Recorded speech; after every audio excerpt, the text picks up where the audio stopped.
Welcome to విధ్వంసం files. Alapati Suresh Kumar రాసిన విధ్వంసం పుస్తకం నుంచి ఈ వీడియో లాగ్. మహిళలపై ఆన్లైన్ ట్రోలింగ్పై రాష్ట్ర మహిళా కమిషన్ ఒక సదస్సు నిర్వహించింది. ఈ సదస్సుకు తక్షణ ప్రేరణ ముఖ్యమంత్రి సతీమణి భారతీరెడ్డిపై సోషల్ మీడియాలో ప్రచారంలోకి వచ్చిన అసభ్యకరమైన పోస్టులు. దీనికి కొద్ది రోజుల ముందు స్వాతిరెడ్డి అనే మహిళపై ఒక దినపత్రిక ప్రచురించినట్లుగా తప్పుడు వార్తా కథనం సృష్టించారు. టీడీపీ తరపున సోషల్ మీడియాలో చాలా చురుకుగా వ్యవహరించే స్వాతిరెడ్డి లండన్లో ఉంటారు. ఆ ఫేక్ వార్తా కథనంతో స్వాతిరెడ్డిని కాల్గాళ్గా మార్చేశారు. టీడీపీ నేత నారా లోకేష్తో ఆమెకు సంబంధం అంటగడుతూ రాసిన ఆ నీచమైన కథనాన్ని పెద్ద ఎత్తున ప్రచారంలో పెట్టారు. దానికి ప్రతిగా అన్నట్లు 2 రోజులకు జగన్ సతీమణిని కూడా నీచంగా చిత్రీకరిస్తూ ఒక విజువల్ తయారు చేసి సోషల్ మీడియాలో వదిలారు. 2 సందర్భాల్లోనూ ఈ కథనాలకు వండివార్చిన వారు మానసిక వైకల్యం ఉన్న దుర్మార్గులే. వెనక ముందు చూడకుండా తీవ్రంగా ఖండించాల్సిన నైత్యం ఇది. మహిళా కమిషన్ చైర్పర్సన్ వాసిరెడ్డి పద్మకు మాత్రం సీఎం గారి భార్యపై జరిగిన అశ్లీల దాడి ఒక్కటే కనపడింది. ఇలా ఎందుకు చెప్పవలసి వస్తుందంటే సీఎం కుటుంబ సభ్యులు బాధితులుగా మారుతున్నారని ప్రత్యేకంగా చెప్పిన పద్మ ప్రతిపక్ష మహిళా నేతలపై జరుగుతున్న ట్రోలింగ్ను మాట మాత్రం కూడా ప్రస్తావించలేదు. గతంలో టీడీపీ మహిళా నేతలపై సోషల్ మీడియాలో జరిగిన వ్యక్తిత్వ హననాన్ని ఆమె ఏనాడు ఖండించలేదు. టీడీపీ ఎమ్మెల్యే ఆదిరెడ్డి భవానీపై సోషల్ మీడియాలో జరిగిన అసభ్యకర ట్రోలింగ్ను అటు పోలీసులు పట్టించుకోలేదు, ఇటు మహిళా కమిషను పట్టించుకోలేదు. కొన్ని సందర్భాల్లో పోలీసులు కోర్టుకు వెళ్ళండి అని ఉచిత సలహాలు ఇచ్చారు. టీడీపీ మహిళా విభాగం నేత వంగలపూడి అనితపై అత్యంత అసభ్యకరంగా జరుగుతూ వచ్చిన ట్రోలింగ్ను పద్మ మాట వరుసకు కూడా తప్పు అని అనలేకపోయారు. నిజానికి మహిళా కమిషన్ చైర్పర్సన్ పదవిని చేపట్టిన తర్వాత వాసిరెడ్డి పద్మ తన ఏకపక్ష వైఖరిని ఎన్నడూ దాచుకున్నది లేదు.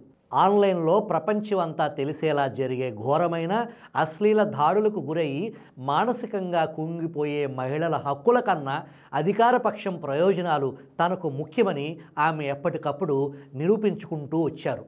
ఆ క్రమంలో ఎదురయ్యే విమర్శలను ఆమె ఏమాత్రం ఖాతరు చేయలేదు. వాసిరెడ్డి పద్మ నేతృత్వంలోని మహిళా కమిషన్ ఏర్పాటు చేసిన సదస్సును ఈ నేపథ్యం నుంచి చూడాలి.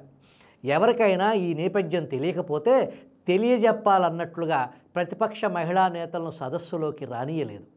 అక్కడికి వెళ్ళిన టీడీపీ జనసేన మహిళా నేతలను అడ్డుకున్నారు.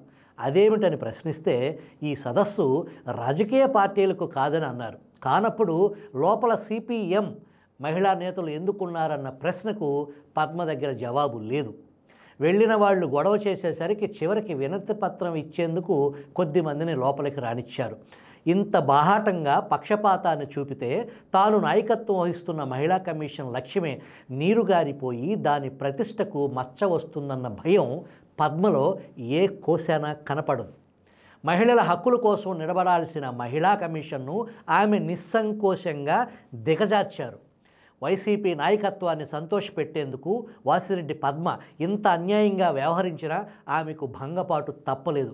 మరి ఆమె పనికిరాదని ఎందుకు అనుకున్నారు కానీ మహిళా కమిషన్ పదవీ కాలాన్ని కుదిస్తూ 2023 మార్చి నెలలో అసెంబ్లీలో బిల్లు ఆమోదించారు. ఆపై ఆ బిల్లు చట్టంగా మారి గెజెట్ జీవో జారీ అయ్యాయి. ఫలితంగా మే నెల 15వ తేదీన వాసిరెడ్డి పద్మ మిగతా సభ్యుల పదవీకాలం ముగిసిపోయింది.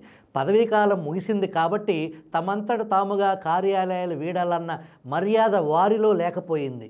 ఏమీ జరగనట్లే కూర్చున్నారు. చూసి 2 నెలల తర్వాత వారి పదవీకాలం ముగిసిపోయిన ఉత్తర్వులు అమలు చేయించాలని ఆదేశిస్తూ మహిళా శిశు సంక్షేమ శాఖ డైరెక్టర్కు, మహిళా కమిషన్ కార్యదర్శికి జూలై నెల 17న principal secretary G Jayalakshmi memo జారీ చేశారు. ఆంధ్రజ్యోతి పత్రిక ఈ భాగోతం బయట పెట్టగానే పద్మ ఇతర సభ్యులు పాత చట్టం ప్రకారం నియమితులయ్యాం కాబట్టి 5 ఏళ్లు పదవిలో ఉంటారని సమాచార శాఖ ప్రకటన జారీ చేసింది. మరి వారిని ఇంటికి పంపాలని ప్రిన్సిపల్ కార్యదర్శి మెమో ఎందుకు జారీ చేసినట్లు? మొత్తం మీద ఆంధ్రజ్యోతి పుణ్యమా అని వాసిరెడ్డి పద్మ ఇతర మహిళా కమిషన్ సభ్యుల పదవులకు వచ్చిన చేటు తప్పిపోయింది.